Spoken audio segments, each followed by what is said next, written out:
Hello, I'm Ivan Richmond, the author of The Religion of Good, which is about the spirituality of ethics.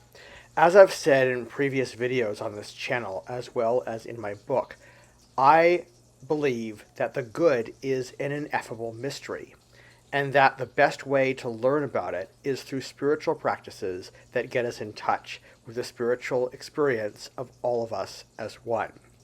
If you want to understand why this is, I've put links to videos on this channel where I discuss this, as well as the Amazon link to my book. Now, you may ask, what practices should I do to experience all of us as one? Of course, if you're already religious or already have a spiritual path and those do it for you, by all means, do it. But if you're looking for spiritual practices to help you clarify your moral compass, I've got you covered, both in my book and soon here in these videos as well. Stay tuned.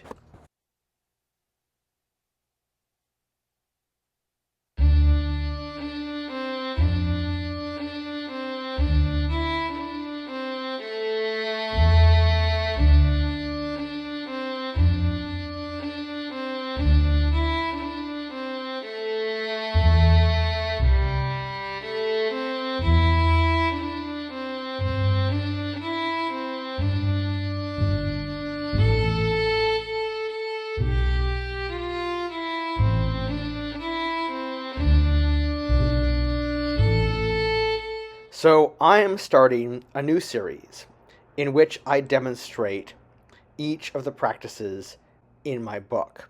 So this is a video series of just practices, and it will appear in the Spiritual Practices playlist on my YouTube channel. I want each practice to have its own video of just me practicing, though the reason is that I want it to be something that you can follow along with, or that you can just watch and then follow afterwards. So like with a ritual or something like that, you might want to watch it first. Whatever works for you.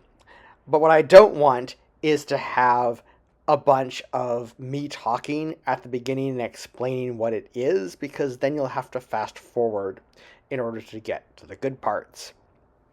So I'm going to be talking about the spiritual practices in this playlist here, so that way you can get a basic conception intellectually of what spiritual practices are all about, and then you can follow along with the spiritual practice, or after you finish the video, in the actual spiritual practice video.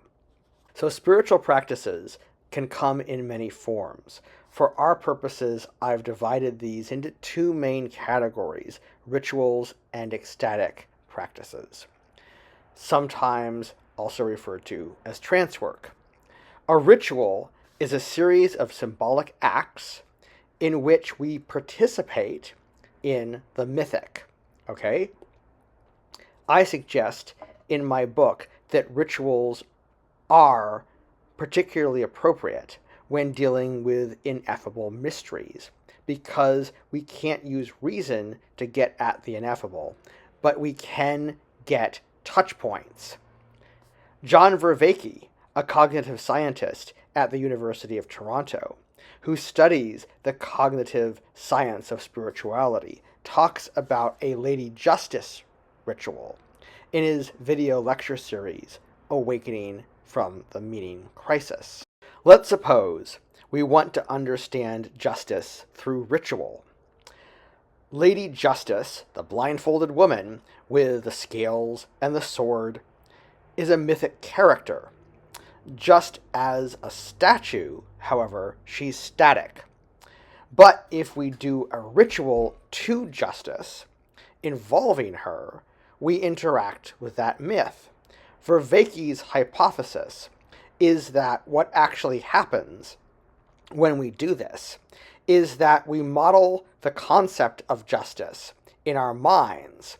Performing such a ritual, he suggests, may actually strengthen our intuition about justice as a concept. An ecstatic practice is one that alters the consciousness. I believe that this is also important in getting at the ineffable. You see, ineffable means something you can't describe in words. The Zen state is one classic example, which you may be familiar with. Another is the experience of dancing, which is different than the dance steps. Or you might try this one. You can't explain the experience of lovemaking to a virgin. Ecstatic practices involve putting our mind into a non-verbal state. In order to get into the Zen state, for example, you have to practice Zen meditation or some other comparable practice. Ecstatic practices can include chants, mantras, rosaries, ecstatic dance, certain types of music, such as singing bowls and shamanic drumming, and meditation, though there are also other techniques as well. Each practice has a different theme or idea. Some of them deal directly with all of us as one. Others are more like taking a piece of the puzzle, pulling it out, trying to gain some understanding of that piece, and then putting it back into the whole. The example about justice is the latter category, because it deals with justice, which is one aspect of goodness.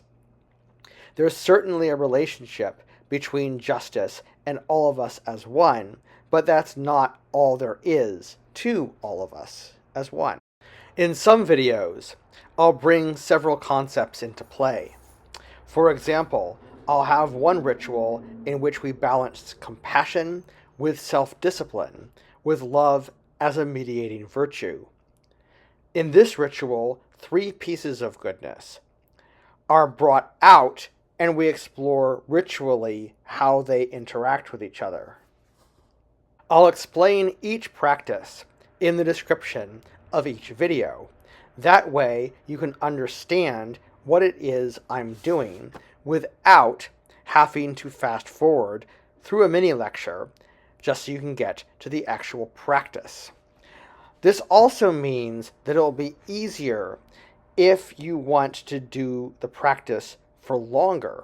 So I'll try to make things maybe around 5 minutes, and that way, if you want to do it for more than 5 minutes, you can just put it on repeat with a timer and do it however many times you want to do it. So if you want to do it for 15 minutes, you can just go through it 3 times through. All right. And I think 5 minutes tends to be a good basic unit of time for this kind of thing. And obviously, these time lengths may vary depending on what type of thing I'm doing. So of course, if I'm doing a ritual, then that will take however long that it takes. But I think you basically get the idea. So I hope you get a lot out of these practices. Spiritual practice really is the key to this. You can't touch up on the good just by reading about it or by watching me talk about it. So if you've enjoyed this channel, please like the video, share it, and subscribe. If you read the book and you enjoy it, please give me a review on Amazon. Also, I have a new email list which you can sign up for now, and that is in the description below. So, until next time, be good, everyone.